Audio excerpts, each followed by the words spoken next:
by considering gradients, show that, so we're required to prove n to the n equals 1 over nk. Alright, now this part was easier, but some of you might have felt like, oh, still, 1 mark, it's a bit rough. Pay me a little more for this, okay? I think the reason why it's worth so little is because they tell you more or less how to do it, because they say, by considering gradients, right? So to get gradients out of these things, you have to differentiate, okay? So let's give it a go. This derivative is going to be, simple one, let's rattle it off.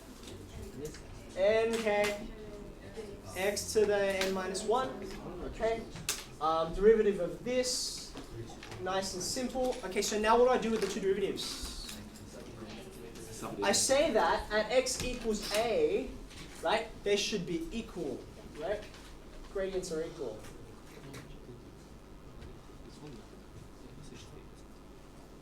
Okay, so I'm going to take each of these gradients and evaluate them at x equals a. Nice and straightforward. So let's see. N, K, A. One on A. Now what? Swap the A and NK. Swap the A and the NK. Okay, so divide by NK, multiply through by A. Right, so I've got A times A to the n minus 1 is 1 over NK. And your index laws, I think you're okay there. A to the n.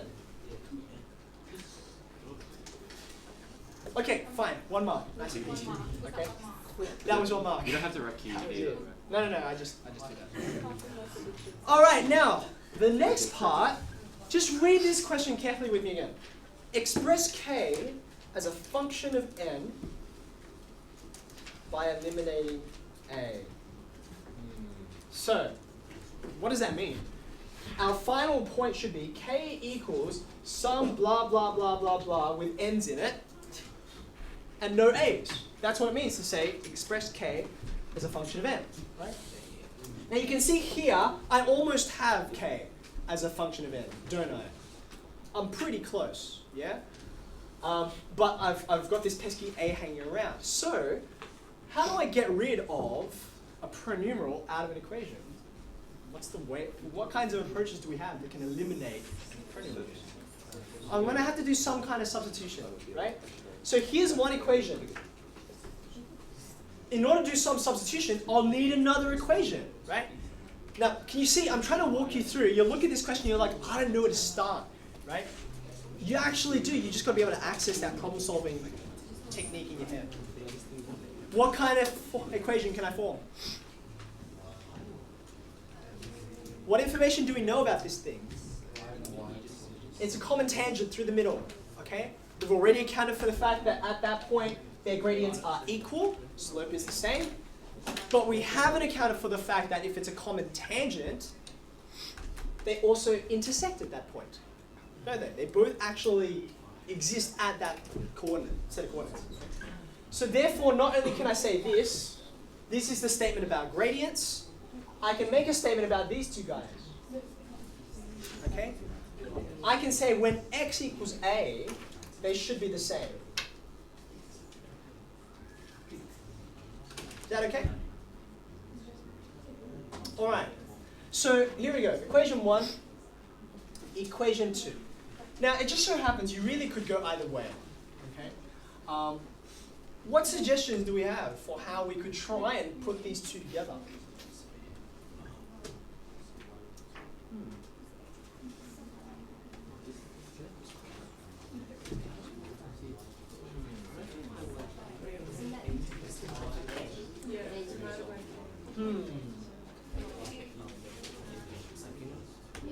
Now, let me just give you a, let's try something which is not going to work, but when it fails, its failure will be instructive, I hope, okay? I look at this and I say, oh look, that's this, isn't it? A to the n here, a to the n here, that's cool, that looks good, let's substitute. 1 over nk equals log a over k. Then you're like, ooh, okay, I see a common k, so I suppose I could write 1 over n equals log a. Uh-oh. I did eliminate, but I eliminated the wrong thing. Yeah? Because I wanted a k in there, but I eliminated the k. That's a bit of an oops, okay? So what should I do instead? Or is this useful to me at all? Who reckons it's useful? Yeah, a handful? Okay, what shall I do with it? Make A the subject. How do I make A the subject? I should have an e to the power of 1 on n. 1 on n. What's that equal to? That's A. Ooh, that's promising. Because now, wherever I see an A, I can get rid of it and replace it with an n there. Okay. So where should I look? Where should I put it? Let's go with this. So sub into 1. Okay? Let's do it. That A is going to become e n all to the power of n. It's 1 on n. Now what? Wait, sorry. Okay, thank you. Okay, now what? So here, you got index laws.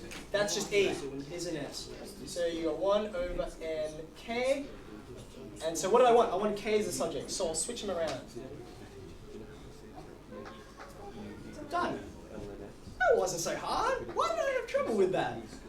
Now, by the way, the critical step. There's one step here that's more important than any of the others.